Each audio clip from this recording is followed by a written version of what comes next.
你还在用这些开口扳手、梅花扳手、炮筒扳手吗？都淘汰了，丢了吧。再去拆卸螺丝的时候呢，这些小螺丝、大螺丝要不停的切换扳手，非常的麻烦。现在只需要一把扳手足够了。这个扳手头部可以360度旋转，它一把顶8把。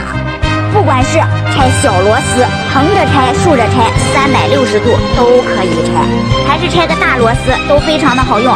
特别是遇到这种螺丝杆太长，炮筒扳手根本就够不着。咱们这把扳手同样可以拆360度没问题，想怎么拆就怎么拆，非常的好用。喜欢的朋友点击视频左下角就可以买到。